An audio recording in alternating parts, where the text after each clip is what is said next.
7 groups of university grads under the Sustainable Eastern Ontario's internship program, along with invited businesses and partners, took up the challenge during the pandemic to showcase knowledge and sustainable options for everyday life in the Traveling Energy Cube. We've been working on this project for about 2 years with funding from the Ottawa Community Foundation as well as the City of Ottawa.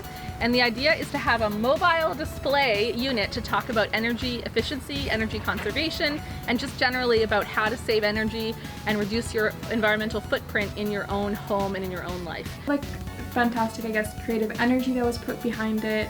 It's very engaging. It's a wonderful opportunity to learn more about the transition to clean energy, especially if you're hesitant or you find it boring to go out and learn about what, a transition to clean energy would look like, or you have friends or family who don't want to engage in talking about it, then this is a wonderful way to get that started. It was definitely a community effort. We had over 50 interns working together on building different models, as well as many different partners who contributed and companies who contributed different ideas and thoughts into the process. Projects range from solar blinds and the newest developments in passive housing, solar siding, home and business, green living walls and roofs, to board games, videos, and sustainable city design. Something that's really important to me about sustainability that I would love to help out with in my journey in the nonprofit environmental sector is really helping the transition towards sustainability and resilience to be a process that people don't dread. What we liked about the green wall is that it tackled multiple aspects of sustainability, tackled energy efficiency in homes and commercial settings, and it also tackled creating a sense of place within our environment. So a green wall is a perfect way to bring nature and natural aspects into an urban setting. So it improves your air quality, so the plants actually absorb and clean the air. They help as an insulator in your home on the wall, so that also helps lower energy consumption. Really, it's like thick iron wool, and then slowly it'll absorb water, and then the roots can kind of sit and nest in it. This wall is connected to the building, so it's fully integrated. It acts like the lungs of the building. So whether we're right here or whether we're in a classroom on the 4th floor or a professor's office on the 15th floor, air gets circulated through the entire system. Does it help our energy bill? Absolutely it does. This system actually didn't cost us any more money to build and install inside the building because we were removing other parts of the building, like the humidification system. The cheapest way that I believe you could do it is make a frame kind of like what we have without the water reservoir on the bottom, and then you have your layer of poly soil, the landscape fabric, and the mesh, like the steel mesh to kind of hold the plants in. And what you could essentially do is use a water spray bottle and just spray that. It has effects that are greater than just your bill at the end of the month. It improves your productivity, improves the way you look at the world, and it improves your mental health. We decided to actually just make a house that embraced multiple different aspects of energy efficiency. So we decided on showcasing a solar wall, solar siding, and a green roof. That is explaining that the incoming outdoor air is heated by the black solar wall, and it can heat a home up to 24 degrees Celsius. So with that, we just turn it on, and it's demonstrating that from this black solar wall, it's generating this little fan here that can be used for either cooling or heating the house. Solar siding really provides an opportunity for having the solar being incorporated into the aesthetic of your house. They snap together to create a solid wall that the rain hits it and it goes down. And this isn't glass. It's a form of plastic, and it has a microtexture in the front. You can bang it around, you can flex it, You can't do that with regular panels. And we'll connect these solar panels to each other, and the wires would connect. What's the cost per watt? When I calculate it out for our product installed, it's around $2. Most homes having a roughly 300 square foot area that might be devotable to integrated wall photovoltaic material like the product we have, that would produce about 7.5 kilowatts. Now that's per hour. Then you're talking about, you have maybe to 4.5 peak hours per day, production. So what that translates to essentially is how much energy does a home use in a day, and usually on the average it's around 20 some kilowatts in a day. If you times let's say 7.5 times 4, that's 28 roughly. That's more than enough power in a day to power the home. So when the sunlight hits them, it actually bounces electron from one layer to another layer. We do need to have more buildings out there that are more energy self-sufficient. And the building codes worldwide are actually changing to kind of say we have to go this way, and for a whole bunch of reasons. And it just makes economic sense. Sustainability is important to me because equality between people is important to me. I care about making the world a better place, and technologies like solar energy may have a small role to play in environmental sustainability, but they do have a role to play. We chose to put the green roof on the house just because it is modeling a home that is incorporating many different ways of making your home more energy efficient, and green roofs are a really great way to do that just because it does help to better insulate the home, which is a really important factor into reducing your heating and cooling, which is good for saving on energy but also reducing your household costs. Beautiful to look at, but it's also adding an energy efficient component to the home as well. There's a summer side and a winter side. The aluminum side is solar reflective, and it will keep 76% of the heat out of coming into your home. We decided we want to work with one of the companies, and that was Krumper's solar blinds. Looked into that and really had an interest there because I thought it was a brilliant technology that's definitely underused.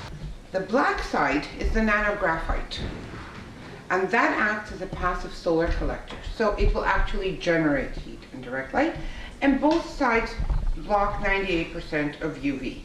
We have 2 sides with Krumper's summer blinds to compare that with an open side as well as their winter blinds, which allow various slight difference in light, but have a huge difference in how they affect the heating and cooling. Windows do account for a large energy loss for your building. So solar blinds are a technology that's been developed to help increase the insulation in your home. Do you feel the heat? Yeah. Do you feel the heat now? No, not at all. And we can stand there all day and the heat will not go through. Although you can see through the blinds clearly, they are a solid. This is an all-Canadian product, manufactured here in Ottawa, and we're very proud of that. I was born in Latvia, so I come from Europe. We are used to much smaller and lesser. In North America, everything is grand. And I really believe that efficiency does not have to impede on your comfort. Wow. I'm trying. It's, yeah. Okay. Just a little higher side will melt it. Yeah, it's like very hot and then it's like that. Woo! Cool. And the kids become our best ambassadors because you have to teach children when they're little to understand not only the science, but the basic elements of energy efficiency and energy conservation. And it doesn't have to be on a grand scale. Every small step that we make adds up to a very large leap. Housing is a human right. I believe that everyone should have a place to put their head on, whether or not they, in the words, earned it. because in reality, not everyone is fortunate. I grew up, although I would say very privileged compared to the many Nigerians, and I remember always thinking to myself how it was very unfortunate that people weren't able to live in the bare minimum, in my experience basically, of having access to good water, good light, good education. Port Harcourt, actually a city in Nigeria that would complain of soot. 80% of the soot that is in Port Harcourt and its environs are from these illegal refineries. The medical implications of the soot we currently experience in Port Harcourt can be largely divided into two.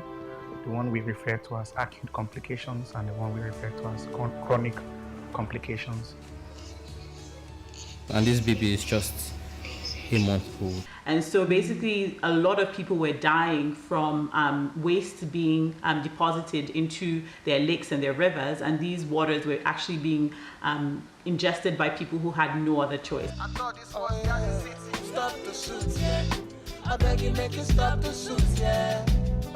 That experience, just being able to see that, really made me decide that, you know what, when I'm older, I want to make a change. I want to build sustainable houses for these people. I just didn't want to build houses that they were not able to maintain over years, but houses that they were able to live in and leave for their children. So I did a lot of research in terms of architectural designs, and I actually went to something that's quite popular in Australia. Passive house is a well-insulated house that is so conservative in energy that the net zero energy loss is omitted. So basically what that means is that because it's conserving all the energy in the house, there's no energy loss. Everything is being encompassed in that home. In sustainability, we always talk about reduce, reuse, and recycle.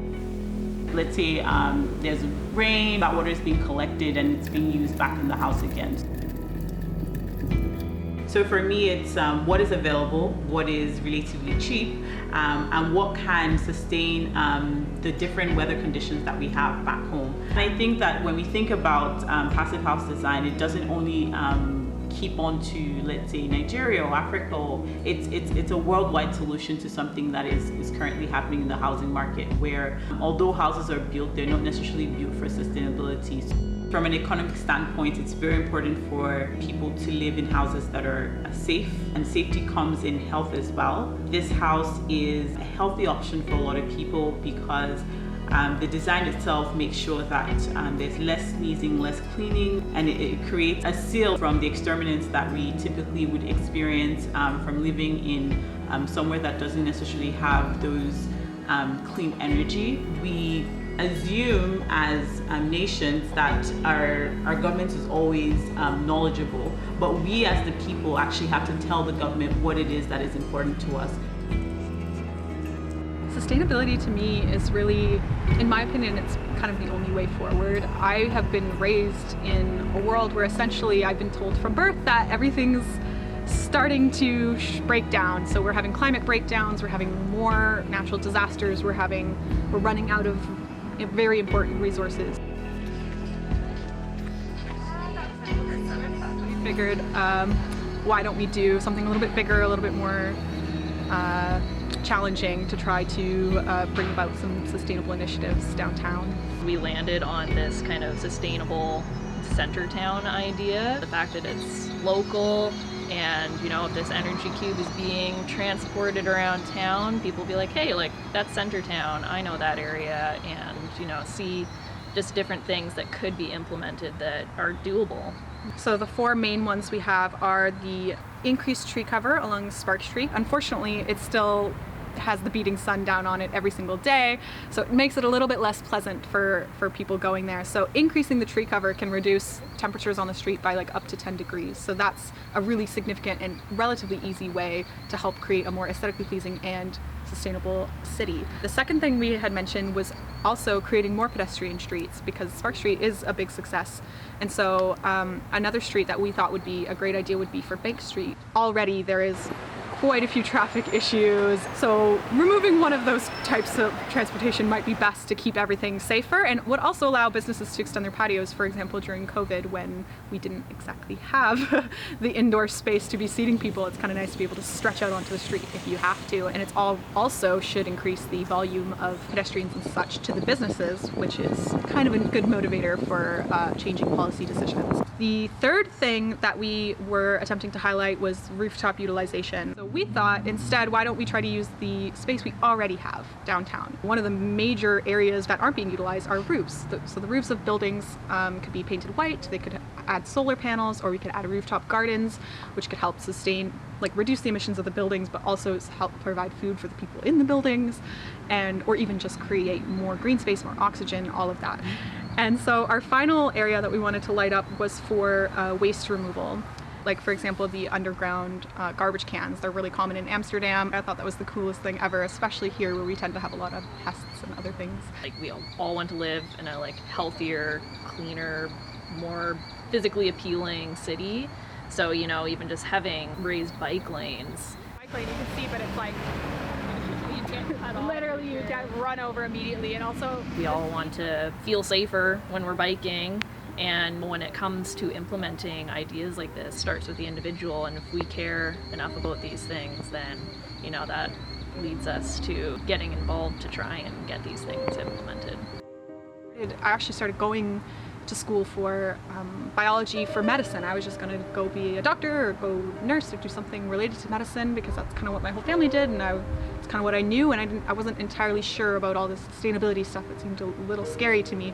So then once I finally started school and started learning about all these things, I started learning about these major issues, environmental issues that we've been having, especially with like the oil sands and just like the amount of land that we are tearing up to mine things and create, you know, new developments and all this other stuff on this beautiful land that could otherwise be used to grow food. I started to see all of these really important issues starting to kind of blare alarm bells at me, and I was sitting there focusing on anatomy, and it didn't feel right to me.